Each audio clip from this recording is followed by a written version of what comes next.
The wild card is Catherine Fortin-Lefebvre, who I think potentially could be a better counselor than Marc Aubin. But she's also newer to the ward. She doesn't have quite as fleshed out a vision as Aubin does, but and she agrees with him on a lot of things. Their visions are very similar. I don't think that she quite has the presence that he has, unfortunately, to really challenge. And this is one where it's possible you could think that there might be some vote splitting, that people who want to get away from Fleury will split between the two candidates. That, to me, is probably the only way Fleury is going to get through. Mm-hmm. But kind of how he got through in 2010. He was in a tight race, yeah, and good for him for winning it. Yeah. But I don't think he's going to make it through the tight race. So you're going with Marc Aubin? I am, yes. Excellent. That will bring us to Kitchissippi, which has been I think, my most exciting race to follow. Between another three-person race, I think, as well. Catherine Hobbs, Jeff Leeper, and Michelle Reimer. I don't know. I don't know. Probably Reimer. I think it's spelled like the Maple Leaf goalie. So what do you think is going to come out of the Kitchissippi ward? Well, this is the ugliest race so far. Absolutely. Catherine Hobbs has a challenging record at best in Kitchissippi. She's loved by some, she's hated by others, and this polarization is really apparent by the way the two campaigns, her and Leeper, are fighting, because Jeff Leeper is the number one contender against Hobbs there. Personally, I think Leeper will defeat Hobbs, but I think it's going to be close. Back in the summer and into the beginnings of the campaign, it looked like Leeper had the momentum, and it looked like he was really going to take it. He's former community association president, I believe. That's right. And worked in other community associations, and a lot of involvement there. Worked really hard about the bus problem on Scott Street. Yeah. But in the past month, Hobbs' campaign has really kicked it into high gear. They started throwing some mud around. The Ottawa School Sound and Drama. There's that, which Jeff Leeper's wife was involved with, and there were questions about the finances, and it went bankrupt. And I mean, the real story in that is that it's horrible that this fantastic organization isn't around anymore, but it's being used as a political tool to beat Leeper. There are issues about how his fighting against development at the Ontario Municipal Board actually wound up hurting the community. And people who have supported him have been getting kind of nasty online with a lot of the Hobbs people who are getting nasty also. It's really ugly. Reimer's just kind of sitting back. Yeah, she's similar to Fortin-Lefebvre in that she's fairly new to the ward. She doesn't have that presence built up. She seemed a little green at the beginning, like she was still in the learning process on a lot of these issues, but you could tell that she had a basic understanding of where the city needed to go and where Kitchissippi needed to go. She was talking about development, about smart development, recognizing that we had to build up, but we had to make sure we built up responsibly, which I think is probably the biggest issue in Kitchissippi. She does not have the name recognition, I think, to defeat the other two. She's the sort of candidate where maybe she's running for 2018, and that would be great, because I think she would be a fantastic counselor. I think Leeper would be very good also. He's more of a known package than she is, so he's probably a safer pick. She's maybe a bit more high upside. Yeah. And I think he will in the end take it. Okay, so Leeper in Kitchissippi. What about in River? We have three more to go, and we're running out of time, right, so we'll try to power through River, Osgood, and Gloucester South Nepean.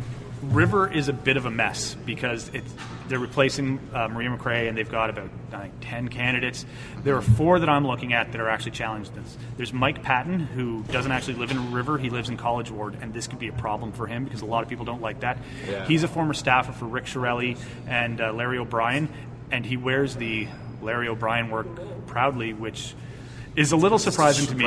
Yeah, he's a former Tory candidate, I think federally or provincially, I can't remember. So his political ground is clearly staked out. It'll probably get him some support, give him a little more name recognition, but it also is probably going to work against him. The other 3 are Riley Brockington, Vanessa Sutton, and Barbara Carroll. Brockington is a former school board trustee, and right now I'll actually just put a little disclaimer. I know him personally, but I have no idea how he would be as a counselor, so I'm not going to push for him necessarily. He has some name recognition, and the rumor is that he has McRae's support. I don't think anything official has come out, but what I've read is that there's a Riley Brockington sign on Maria McRae's lawn. Okay. If that's true, that's going to go a long way, because McRae well-loved. She is. At one Very of the hardworking, yeah, yeah. at one of the debates, the Matthew Pearson from the Citizen reported that a lot of people were saying that they just wish she was sticking around. Yeah. So I think that it's very difficult for people to decide. Barbara Carroll works in the community. Vanessa Sutton has been a long-time resident, has some great ideas.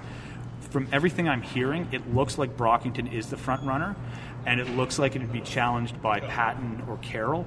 So I don't think Patton's going to do it, if only because he doesn't live in the ward. So I'm going to choose Brockington. And what is the main election issue there? That would be transportation. Transportation. They're not really on the LRT, but they recognize that it's a good thing. But they're worried about actually getting proper bus service and making sure that the roads are safe for pedestrians and cyclists. It's also a bit of a food desert, so that's a concern that's coming up. Oh, yeah. Yeah. Osgood. Osgood is like the rural Somerset. There are a bunch of candidates, and pretty much all of them are good. So it's better than Somerset in that regard. My favorite is either this guy Davis Jermakins, who's a businessman, or George Wright, who's almost ran a bit of a non-campaign. He hasn't really pushed as hard as the other. He's a former town councilman, and he has a really good sort of view of the city holistically to try to make things better for Osgood, but make it better for the inner city wards as well. So that's really nice to see that cooperation, because too often you see that urban-rural divide and they're fighting each other. I don't think either of them are going to pull it out. If I had to guess, and this one I'm a little more iffy about, I'm going to say maybe George DeRuse. The reason I'm saying that is he seems competent, seems to know what he's talking about, he's been in the community, and my understanding is he got the endorsement of Doug Thompson, who's on his way out.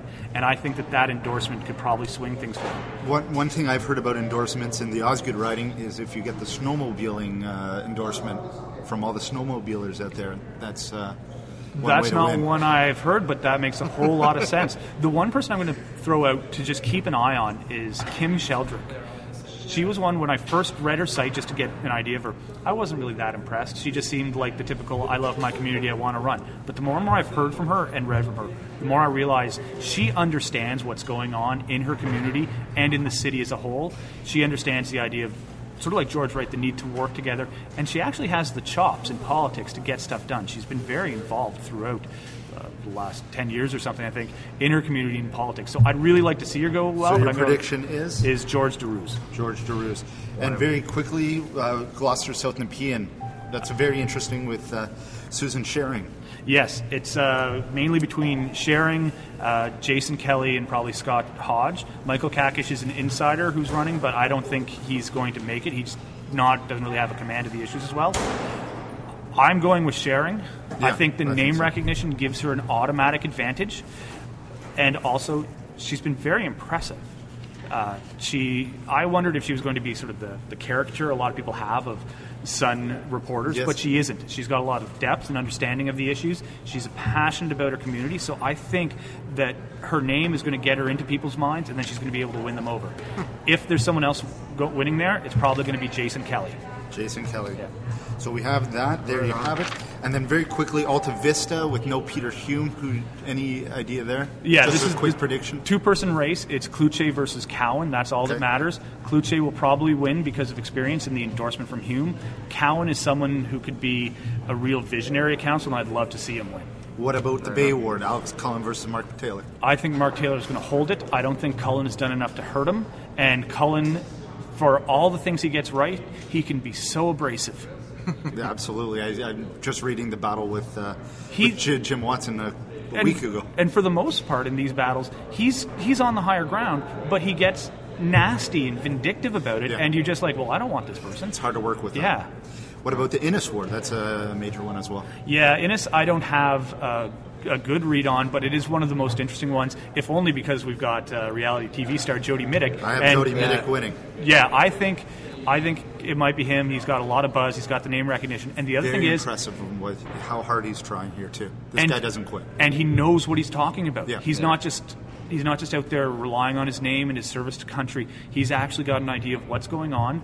And, clearly this guy is going to work hard because of all that he's achieved in his past. So I think I was a little wary at first from like, oh, reality TV, right, great. Yeah, but no, I think he could actually do very well. Impressive. Yeah. Very impressive. I'm glad we agree. Well, there we have it. Thank you so much. Yeah, thanks, John.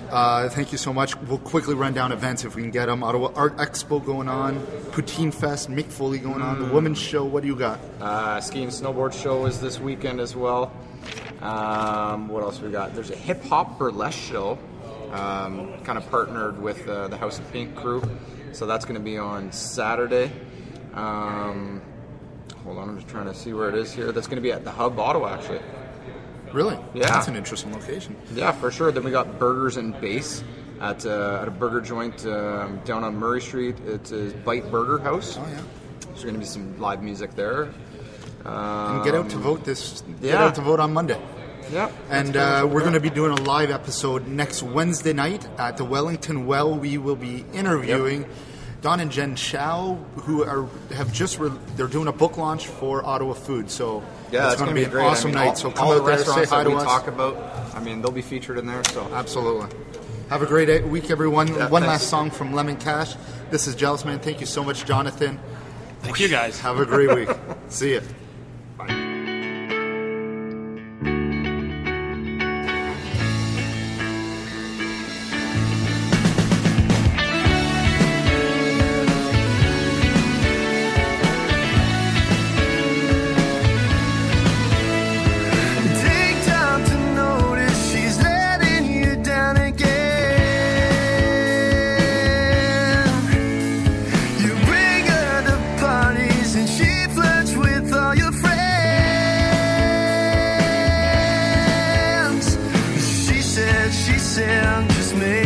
Conversation. You said you know it's pure infatuation. Oh.